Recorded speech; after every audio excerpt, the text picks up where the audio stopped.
Amen. Are you ready to hear the message of God? Amen. Praise God. First of all, I just want to thank God for this privilege to be your speaker, and thank the Lord for the life of our Dr. Jing Abab and Pastor Rowesa. As she said a while ago, we're so very close. That was 1980s, 90s. Yan, na po. So thank God sa pagkakataon pong ito. And I'm here and I just want to deliver unto you what the Holy Spirit spoke to me na ma-share ko po sa inyo ngayong hapon na ito. Praise God. Let us open our Bible in the book of Exodus, chapter 17, verses 8 to 16. May I request everyone to please stand up for bilang pag-honor natin sa word ni Lord. At sabay-sabay po nating basahin. Exodus chapter 17, verses 8 to 16. 1, 2, 3. The Amalekites came and attacked the Israelites at Rephidim. Moses said to Joshua, "Choose some of our men and go out to fight the Amalekites. Tomorrow I will stand on top of the hill with the staff of God in my hands." Verse 10, so Joshua fought the Amalekites as Moses had ordered. And Moses, Aaron, and Hur went to the top of the hill. Verse 11, as long as Moses held up his hands, the Israelites were winning. But whenever he lowered his hands, the Amalekites were winning. When Moses' hands grew tired, they took a stone and put it under him, and he sat on it. Aaron and Hur held his hands up, one on one side, one on the other side, so that his hands remained steady till sunset. So Joshua overcame the Amalekites' army with the sword. Then the Lord said to Moses, "Write this on a scroll as something to be remembered, and make sure that Joshua hears it, because I will completely blot out the name of Amalek from under heaven." Moses built an altar and called it, "The Lord is my banner." He said, because hands were lifted up against the throne of the Lord, and the Lord will be at war against the Amalekites from generation to generation. Let us pray once again.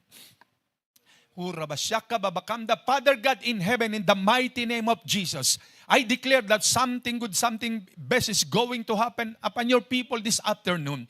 And I ask the Holy Spirit to be our teacher and programmer. Lord, I acknowledge that apart from you, I can do nothing. Lord, hide me under the shadow of your cross and let your name be exalted. I must decrease, but Jesus must increase. We thank you, Lord. We honor you, Father God. In Jesus' name this we pray. Amen. Amen. Palakpakan po natin si Lord. Hallelujah. Amen. Amen. You may be seated. Praise God.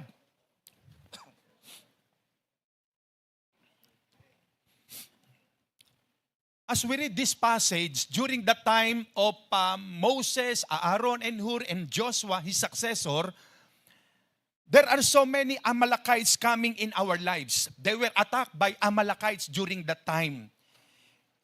Amalek is symbolizing trials. No? Marami pong mga Amalek na dumarating sa buhay natin.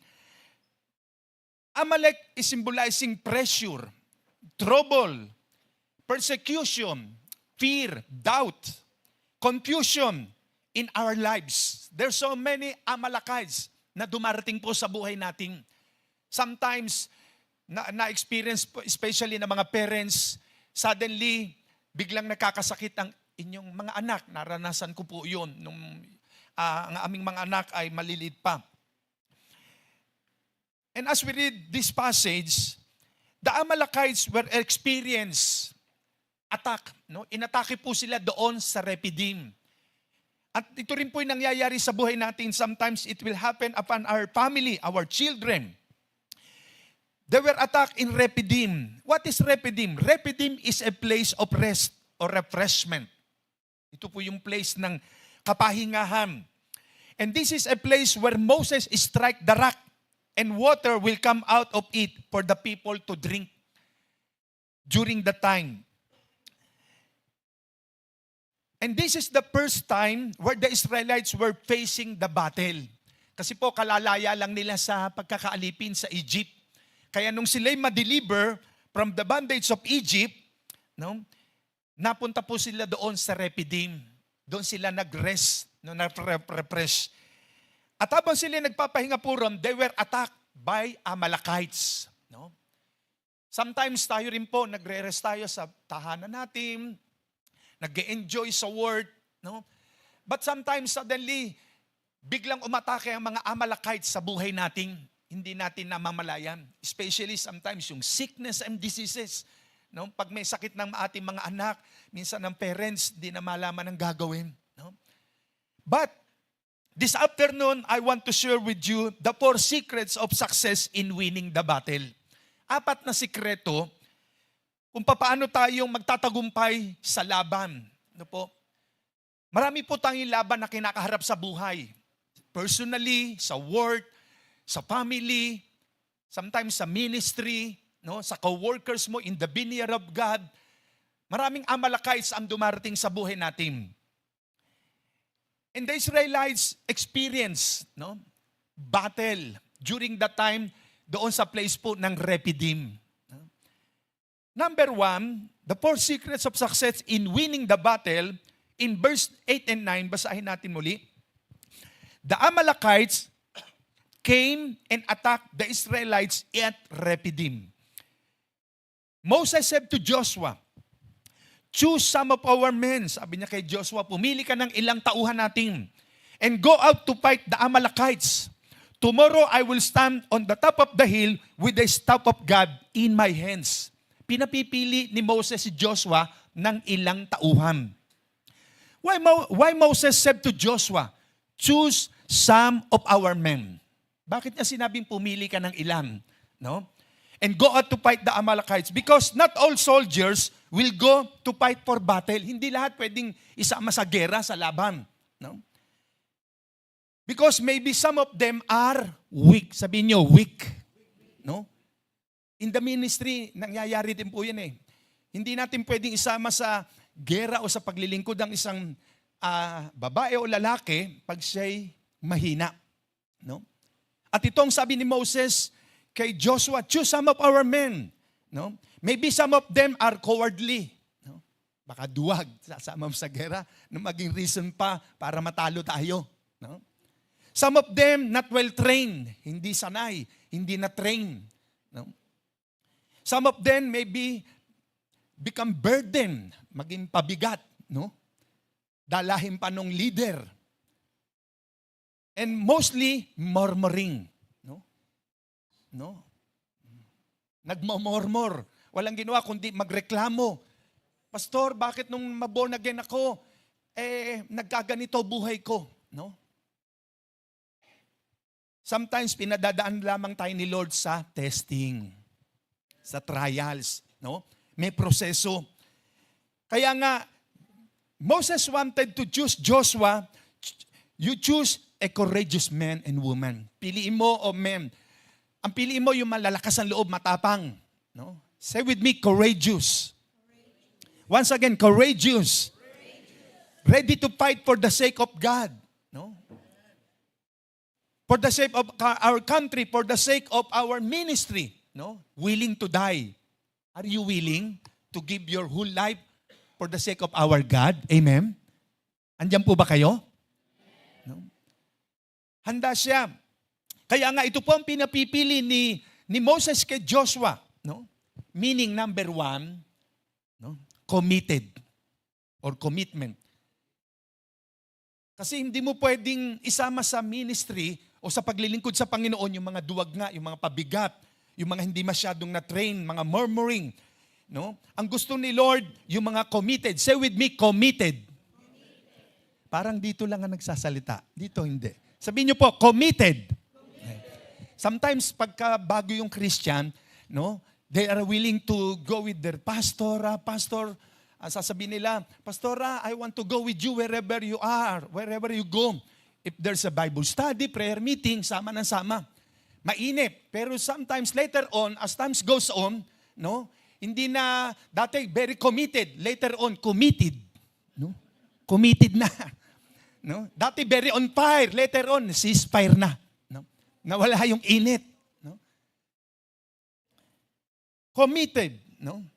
Pag sinabing committed or commitment, it is a promise or firm decision to dedicate your time. Yan. Your energy or resources to a specific person or organization. No? Nag-decide ka, i-dedicate mo yung time mo, even yung strength mo, yung time mo, yung resources mo, para sa organisasyon. Yan po yung mga committed people of God. And it is also a pledge to do something in the future. No? Talagang nag-pledge ka.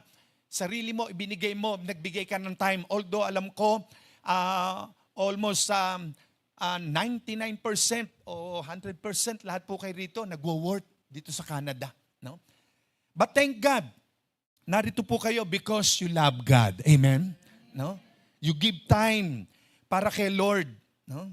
Binibigyan natin siya ng time. Ang biblical meaning ng committed is a steadfast, loving, sacrificial devotion characterized by faithfulness, trust, and obedience. No? Yan po yung mga taong nag-commit sa Panginoon. And God is looking for men and women who are willing to sacrifice, to obey, to support His colleagues, especially His leader. No? Handa siya mag-sacrifice, handa niyang sundin at suportahan ang kanyang mga kasama, especially yung kanyang leader. No?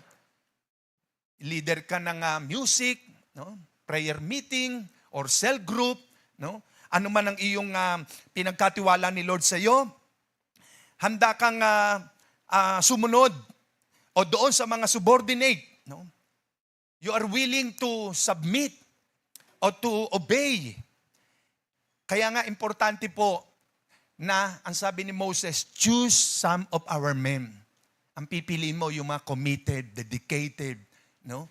Yung mga nandun yung may time sila to do the task para sa Panginoon. Kaya ito po ay mahalaga sa ministry, even in the family, even in your job, sa inyong work, no? Dedicated ka doon sa ginagawa mo, sa ipinagkatiwala sa iyo. Kasi pagka ikaw ay weak o lalamya-lamya, papatay-patay, failure ang resulta ng iyong ginagawa. No? Kaya importante po, yung tayo ay committed, not committed. No? Amen po ba? No? Importante po yan. Okay, secondly, puntahan natin ang verse 10. After Moses spoke to Joshua, ang sabi po ng verse 10, so Joshua fought the Amalekites as Moses had ordered. And Moses, Aaron, and Hur went to the top of the hill. No? No? There is an instruction or order. No? So what Joshua did, she fought the Amalekites as Moses had ordered. Number 2, submission. Say with me, submission. Napakahalaga po nito. Joshua did, he submitted to his superior. And what is the spiritual submission? It is the voluntary surrender of one's will. Yung kalooban mo, yung will mo, yung gusto mo, nakasurrender. Or yung ego.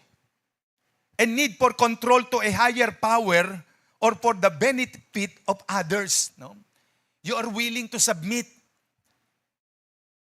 Hindi mo gustong masunod yung kalooban mo, yung will mo, kundi yung will ng iyong leader.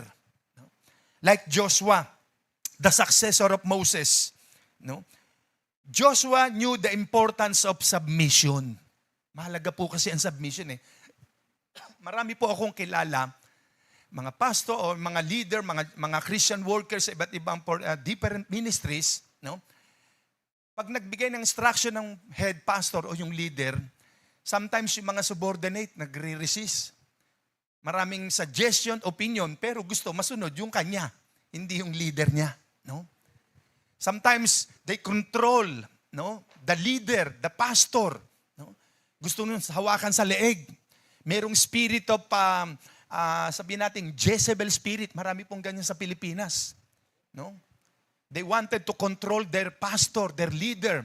Merong manipulating spirit. No? Kinokontrol yung pastor. And maybe here in Canada, minsan may mga church na ganun. No? But I pray, no? Wala dito noon. Amen po ba? No? You have to submit to your leader. No? Magpasakop ka sa kanya because they were appointed by God. Si Lord ang naglagay sa kanya. So, when you submit to your leader, it gives you peace. Yung mga hindi nagpapasakop sa leader, magulo isip. No? Walang kapayapaan. Kasi nag-iisip kung paano mapabaksak yung leader niya. Gusto siya ang pumalit sa leader. No? Na-obsess ng spirit, no? Of unsubmission. No? Kakaroon ng unsubmissive spirit. Kaya walang peace. No? Submission leads you to level up. No? When the Lord sees your heart to submit to your superior or leader, time will come, God will bring you to the next level of your service to God. Tataas ka niya. No? Because the Lord sees your heart. He knows everything and He controls everything. Walang natatago sa Panginoon. No? And submission leads you for promotion. Yan, po-promote ka even in your work, no? In your marketplace. Po-promote ka because you're a leader in your company or your boss. No? Makikita niya, no? This woman or this man has the spirit of a submission. No? Na kahit anong testing, trials, ang maranasan, andun pa rin ang pag-submit sa kanyang boss. No? And submission is one of the key of your protection. Importante po yung protection. Nawawala ang protection ng Diyos, ng power ng Holy Spirit sa isang tao, no? Pag siya ay naging pinasok ng, yung sabihin nating rebellious spirit doon sa kanyang leader. Yung God's protection, yung heads of protection ng Panginoon, nawawala. No?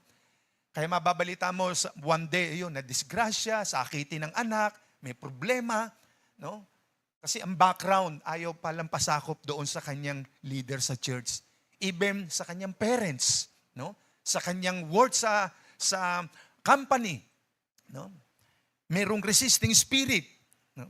Kaya importante po na we have to submit, siyempre, first of all, to our God. To the will of our God. No? And to our leader in the church. No?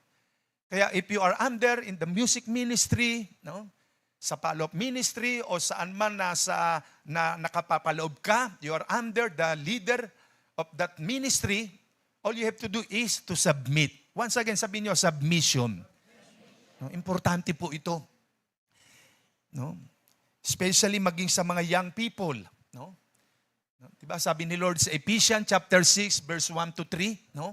Children, obey your parents and submit and love them. No? Mahalin, ibigin ang mga magulang, igalang sila. No?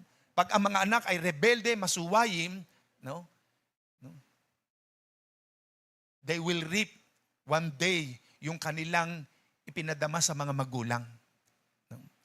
Kaya mahalaga po, no? If your leader gives you instruction, just obey and submit. Don't resist and do not murmur. Amen po ba? Amen? Tell to your neighbor beside you, it is not you. No? Hindi ikaw yon. Sabi mo, hindi ikaw yon. No? Hindi ikaw yon. Ano ang sabi ng Hebrew chapter 13, verse 17? Hebrews 13:17.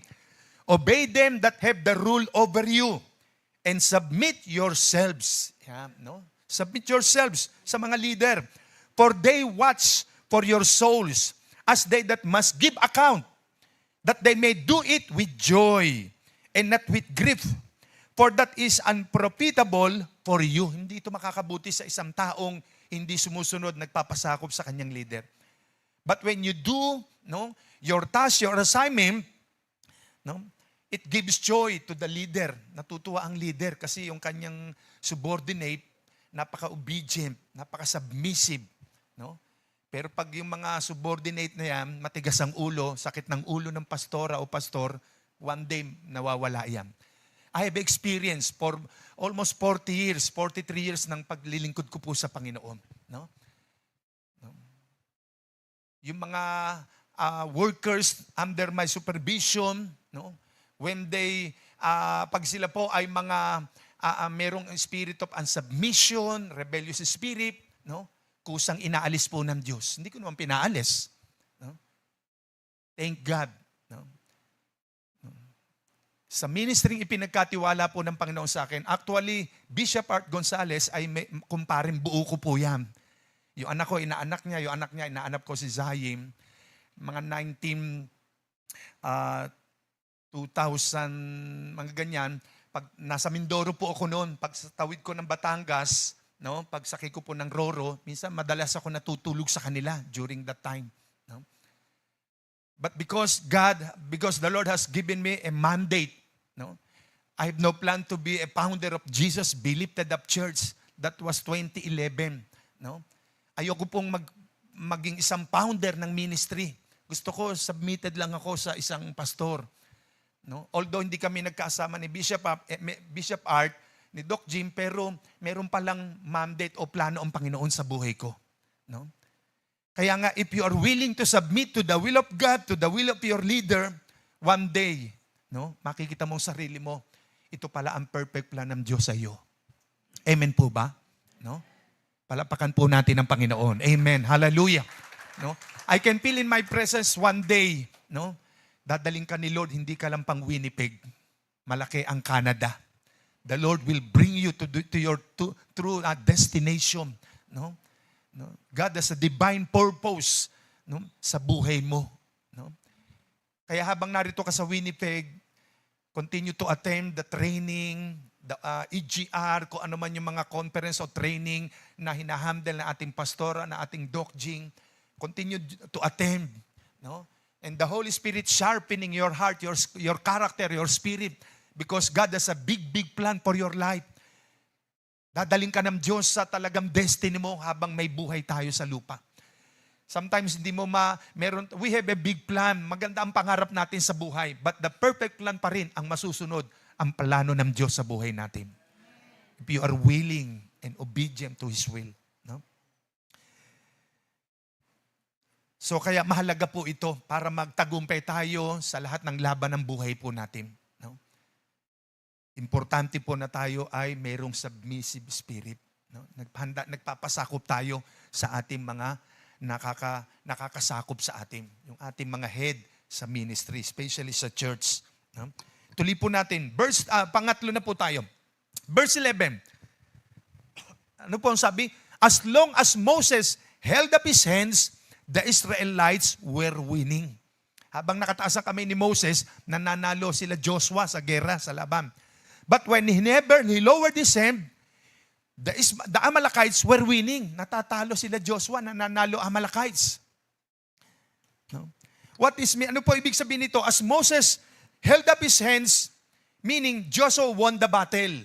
Meaning, Moses intercede. Nag-i-intercede habang nakataas ang kamay.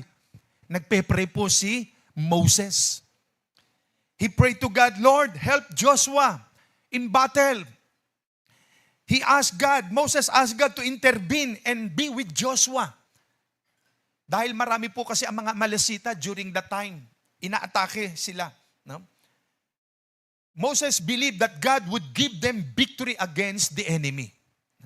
Kaya yung mga maatake po sa buhay natin, okay lang po yan. No? God allowed trials to come in our lives para ma-process po tayo, mag-mature tayo, mag-grow tayo.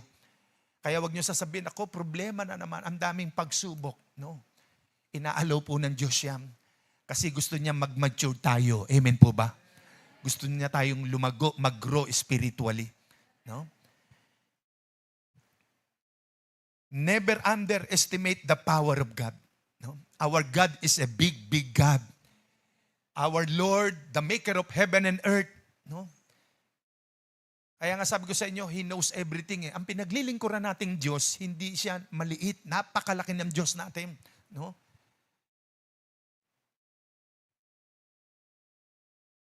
Kaya every time we experience or every time we have trials, just call upon God Almighty. No? And God will answer. Andyan lamang ang Diyos. Di ba? Ang sabi ng Jeremiah 33 verse 3, He said, call unto me, and I will answer thee, and show the great and mighty things which thou knowest not. No? Yung mga hindi nating maunawaan, maintindihan, mag-pray ka lang kay Lord, tumawag ka, and God granted your petition. Do not hesitate to ask God what you want. No? Because God wanted us to come to Him every time we have need, or we have trials, testing. Pag nandiyan ang problema, mag-pray ka agad. Kasi minsan may mga Kristiyano, pag may problema, lapit ka agad kay sister, brother. No? Nakalimutang unahin muna ang Diyos. Amen po ba? Alam natin ng Matthew 6:33, seek ye first the kingdom of God and His righteousness, and all, sabi niyo, all. And all these things shall be added unto you. Lahat ng kailangan natin. No? Kalutasan sa problema. No? I remember when I got married in 1995, no? Kinasal po kami ng aking wife, iisa lang po asawa ko. No? Hindi po pwede dalawa, tatlo. No? Malaking kasalanan kay Lord yun. No? I pray to God, Lord, I pray that you gave me 4 children. And the Lord granted my petition. Binigyan nga kami ng 4 na anak. No? Si Shikaina, yung aming panganay. Shemuel, Shelemaya, Shikanaya. Puro si po yun, puro biblical po yun. No? May mga meaning po yan. No? My eldest daughter and youngest are girls. No? Yung panganay at bunso. At they are all graduated in college. No? Yung panganay namin, 2 na po ang anak na lalaki. Si Shemuel at si Shelemaya, merong tig-2, at yung anak ni Shemuel, yung second son namin, ay babae at lalaking anak. Kaya sa pangatlo, 2 lalaki, kaya 6 po yung aming grandchildren. 1 princess at 5 prinsipe. Ayan. Yung youngest namin ay si woman po siya, nasa cruise line, si Shikanaya. No? Kaya I really thank God, dahil kapag nag-pray ka kay Lord, kaya remember this, when you pray to God, just pray specifically. No? Be specific. Hindi pwedeng, Lord, bigyan mo po ako ng mapapangasawa. Lord, I want to have a partner in my life. No? E binigyan ka nga, dumating ang babae o lalaki, kung ang nag-pray ay babae, dumating ang lalaki. No? Hindi niya sinabing Christian, active sa ministry or sa music. Walang specific. Dumating, gwapo nga, pero pilay-pilay pa lang gano'n. No? No? When we pray to our God, just pray specifically. No? Nagkaroon po ako ng first car. Lord, I pray, 2015, nag-pray po ako. 14, 15, after 1 year, sumakay na po ng barko yung anak kong si Shikanaya, yung bunso. Binili ko ng car, yung high-end na Toyota Vios. Sabi ko, Lord, color blue. Ayun nga, binili sa akin, color blue, Toyota. No? Secondly, bumili po siya ng Mitsubishi pick-up. Yun po yung mga pick-up sa atin sa Pilipinas. No? And thirdly, binigyan din po ako ni Lord ng Chevrolet na almost brand new po siya. No? Kaya alam niyo po, when you pray to God, no? Do not estimate the power of God. No? When trials and problems comes in your life, in your family, just kneel down and pray with all your heart, and the Lord sees your heart. No? Kahit mahirap sa tingin natin, imposibleng mangyari, we know that all things are possible to our God. No? Palapakan natin ang Panginoon. Hallelujah! Amen, amen. No? Hebrews 4:16, let us therefore, no, come boldly unto the throne of grace, that we may obtain mercy and find grace to help in time of need. No? Let us come to the throne of God boldly. No? Hindi tayo parang nagmamakaawa, no, kundi boldly, sabi po Ram. No? Unto the throne of grace, that we may obtain mercy and find grace to help in time of need. Kaya every time na meron tayong need, no, lumapit tayo sa Panginoon, no, and ask God what you want to Him. No? And I believe whatever your petition to our God, no, gagran po yan ng Panginoon. No? Mark chapter 11 verse 24. What things soever you desire. Say with me, desire. When you pray, believe that you receive them and you shall have them. No? Just believe. No? Declare po natin. Because there is power in declaration. Lord, I believe, I claim, this is my prayer, Lord. I-claim po natin because there is Aaron and Hur. Merong faithful workers, leaders, merong subordinate na tapat na sumusuporta sa leader. No? Hindi nila bine-blame, hindi nila kinikriticize, hindi sila nagmomormor. No? Dahil meron silang part sa ministry ni Moses eh. And same of us. No? Sa bawat isa po sa atin, you have a big part to the ministry sa ating leader. Una, to encourage. Kami po mga pastor, tao rin kaming katulad nyo. Hindi kami superman. No? Kami dumarting din sa sandali na siyempre sa dami ng ministry o sa laki ng ministry, lalo ang JA1, no? I know Bishop Art, sometimes napakalaki ng pinagsamahan po namin yan. Sobrang close po kami niyan. Natutulog ako sa house nila doon sa Batangas. No? Kahit saang magpunta, minsan pinagpipreach ako doon sa previous church na pinanggalingan natin. No? Lagi kaming nagkakaroon ng encouragement to one another. Kaya alam niyo po, always encourage your leader. Amen po ba? No? Pagtayo kami namin sa harapan, andyan po yung anointing, yung presence ni Lord. Pero at the back of the pulpit o sa ministry, no, hindi nyo alam, we have different kinds of trials na experience eh. No? Ang pastor, napakarami pong iniisip niya. Problema ng kongregasyon, dinadala ng pastor po yan eh. Di ba? Minsan nga kami noon, tatawag madaling araw, pastor, si nanay may sakit, nasa bukid o dinala sa ospital o may nadidimong poses, madaling araw po yun. No? Hindi naman namin pwede sabihin, ako, bukas na lang. Tulog na kami, natutulog na kami ng mga anak ko. No. No. Babangon, pupuntahan sa bukid para ipag-pray yung nanay na may sakit o mayroong mga nandidimong poses doon. No. Be a part. No. So, encourage your leader and pray. Support them. Suportahan natin sila financially. No. Kasi when we talk about, pag pinag-usapan na yung financial sa church, marami na agad kahit sa Pilipinas, sasabihin, oh, bigayan na naman, pera na naman. No? You know, brothers and sisters, money is good. Mabuti po yan. Money is, kung meron top 5 sa expansion ng ministry na napakahalaga, ang pera po ay maaaring pangalawa o una. No? Sa expansion ng church. Because without money, no, siyempre, hindi naman tayo po pwedeng galing Winnipeg, pupunta ng Vancouver, maglalakad, o siyempre, kailangan ticket dyan, no, aeroplano. No? Money is good. But the love of money is the root of all evil. 1 Timothy 16. No? Nagre-rent po kayo dito. Kami rin sa Manila.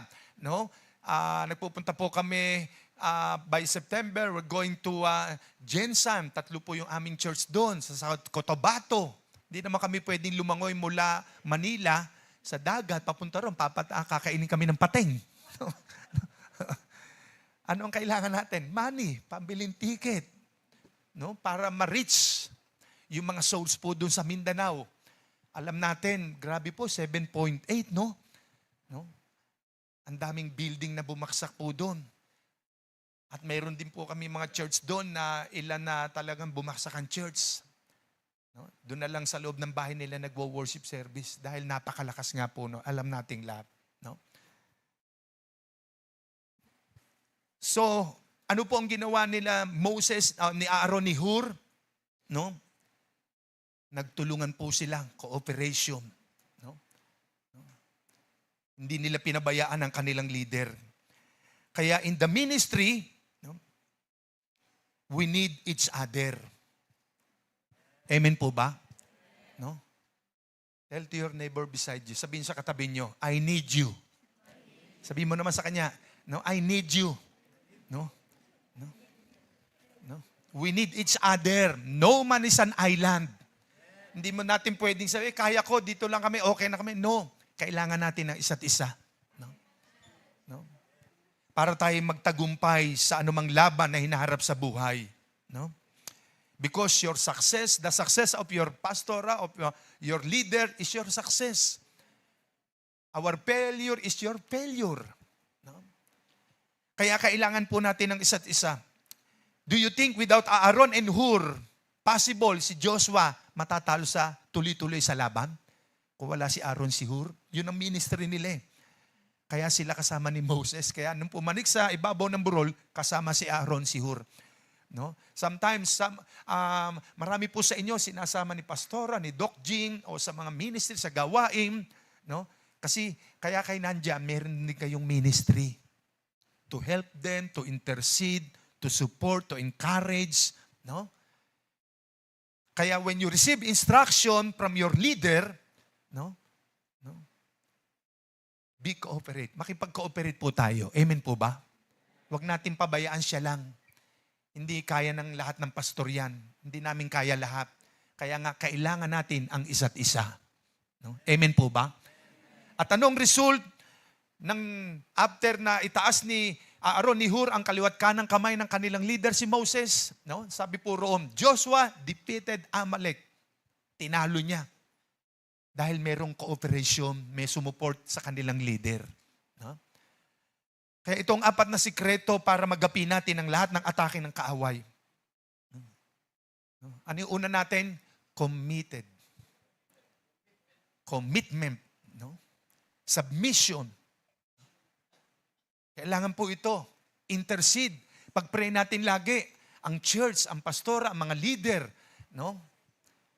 Alam niyo po, kami mga pastor, everyday pinagpe-pray namin ng kongregasyon, ng mga kapatiran. Kahit ako po nandito, everyday pinagpe-pray ko po yung mga members sa church, yung mga pastor ko. No? Under my supervision, pinagpe-pray namin silang lahat. Ganyan po ang ginagawa ng mga pastor natin. No? Pinagpe-pray po kayong lahat niyan. No? Cooperation. Kailangan po ng pastor ang cooperation ng bawat isa. No? Dahil ito ang sikreto ng tagumpay po. Amen po ba? No?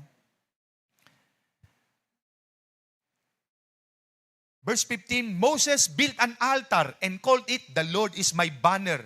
No? Jehovah Nissi, which means victory. No? Kaya ang tagumpay ng mga pastor, tagumpay po nating lahat yan. No?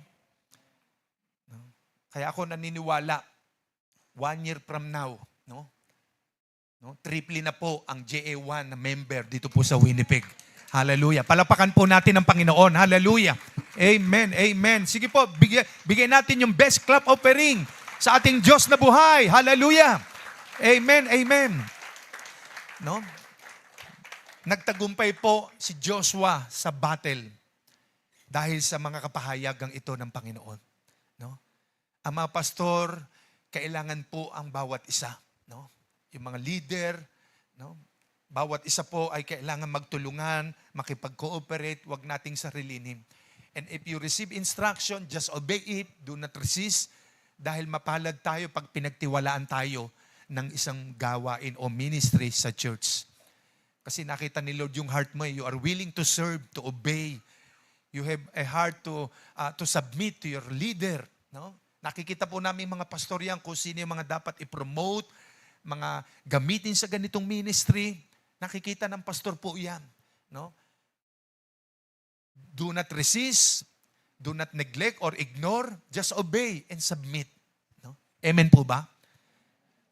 You know si King Saul sa 1 Samuel chapter 15, because he rejected the word of the Lord through prophet Samuel, no? Ang order sa kanya, patayin si King Agag, pati yung mga soldiers, pati na lahat ng hayop. Anong ginawa? Tinira si King Agag. Pati yung mga matatabang tupa. Mabuti yung layunin eh. I-offer daw yung mga sheep sa Panginoon, best sheep. Ang instruction ni Lord, patayin lahat. Kaya ano ang sabi ng 1 Samuel 15:22? Do you know, King Saul, obedience is better than sacrifice. Yung pagsunod ay mahalaga po. No? He was rejected as king over Israel because of his disobedience. No? Kaya yung masuwayim, yung mga hindi sumusunod sa instruction, napapahamak. But I believe sa JA1 Winnipeg, no? Lahat po kayo, itong 4 na sikretong ito, pag nakita po sa atin ng Panginoon, ang resulta niyan, victory tayong lahat. Amen. Palapakan natin ang Panginoon. Hallelujah. No? Sige po, tumayo ang bawat isa. Praise God.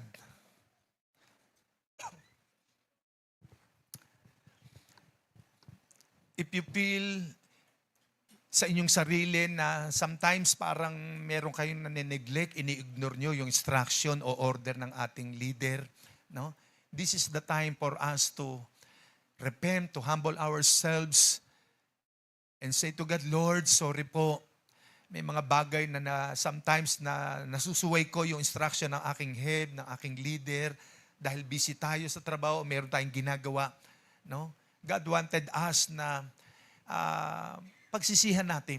Kasi half obedience is disobedience. No? Sumunod ka nga pero hindi mo totally ginawa kung ano yung instruction o order. No? May I request everyone to bow our heads and close our eyes. Yes, sikaralabakanda, ralabasyanda, ralabakanda.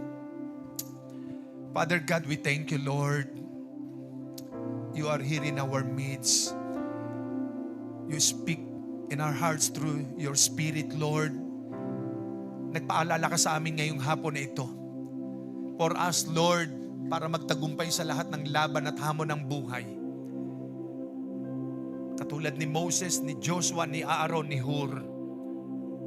Joshua won the battle because there is Aaron, there is Hur, and Moses as the leader of Israel during that time. Brothers and sisters, mga magulang kapatid, at this moment, let us come to God with a humble heart, with a humble spirit. I know the Lord spoke to your heart. Maring sa mga nagdaang buwan o araw, meron tayong mga bagay na nasusuway, even to your loved ones, to your family, to your wife, to your husband, especially to the young people.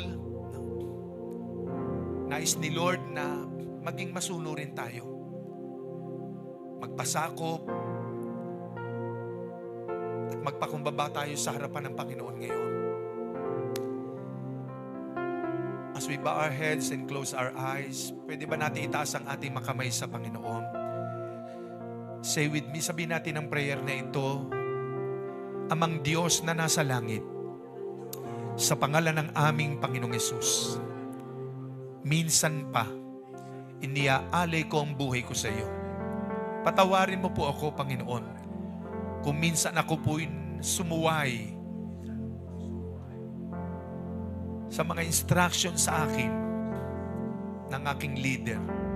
Forgive me, Lord, for all my iniquities. Cleanse me with your precious blood. Once again, Lord, I accept you as my Lord and Savior. You are my God and my Lord. Cleanse my heart with your precious blood. Beginning this moment, I want to serve you, to obey you, and to submit my leader in the ministry, and to obey my parents. Thank you, Lord, for your love, for your goodness, for thy forgiveness. I love you, Lord Jesus. Amen. Ako na lamang po mag-pray. Father God in heaven, in the name of Jesus, stretch your hands upon each and every one. You know them, Lord. I know, Lord, there is no an accident kung bakit narito kami lahat, even especially sa mga first-timer. You know them, Lord. Lord God Almighty, let your Spirit open their heart, their mind, to see your will upon their lives. Lord, I declare, oh God, that beginning this day, the spirit of commitment to their family, to their word, especially in the ministry, whatever the ministry they have, Lord God, magampanan po nila ito with all their hearts, with all their strength, Lord. Bless them exceedingly abundantly. Even the parents, Lord, sino man nangangailangan ng kalakasan ng pangangatawan, I release, Lord, divine strength coming from you upon their lives, from the top of their heads to the sole of their foot. Divine health, divine strength coming from you in Jesus' name. In Jesus' name. In Jesus' name. Lord, touch each and every one. Let your Spirit move their lives, their hearts, O God. At hayaan mo, Panginoon, na simula po ngayon kung sila'y may pagkukulang sa kanilang mga leader, ito na ang time para sila'y tunay na mag-submit, mag-commit, Panginoon. Yes, Lord, in the name of Jesus. Thank you, Lord. I know, Lord God, that you will do greater things upon your people this afternoon. And beginning this day, they will never be the same again, Father God, in Jesus' name. Lord, salamat. Alam kong may ginagawa ka sa buhay ng bawat isa, especially sa mga young people. Lord, let your Spirit, Lord, continue to speak to their hearts, to be humble, to be submitted, Lord, to their superior, to their leaders, O God, in Jesus' name. Thank you, Lord. I declare, O God, more harbors of souls at J1 Winnipeg in the name of Jesus. In the name of Jesus. Lord, you will use them, Lord, to win more souls, O God. In Jesus' name, Lord, I declare, I speak, Lord, more harbors of souls, O God. Ang gagawin ng bawat isa, Panginoon, ng mga workers, ng mga leaders, ng mga ministry head. Because, Lord, sa lugar na ito, ikaw lamang ang naluluwalhatin na pararangalan. Thank you, Lord. Continue, Lord, to bless Pastor Wesa, Dr. Jing Apat, their children, O God, in the name of Jesus. Bless this ministry exceedingly abundantly. And continue, Lord, to pour out your glory upon each and every one. We thank you, Lord. We honor you. We praise you. In Jesus' name, this I pray. Amen, amen. Malakas na palakpak sa Diyos na buhay. Sige po, in the best club offering. Yes, Lord, receive all the praises of your people. Amen.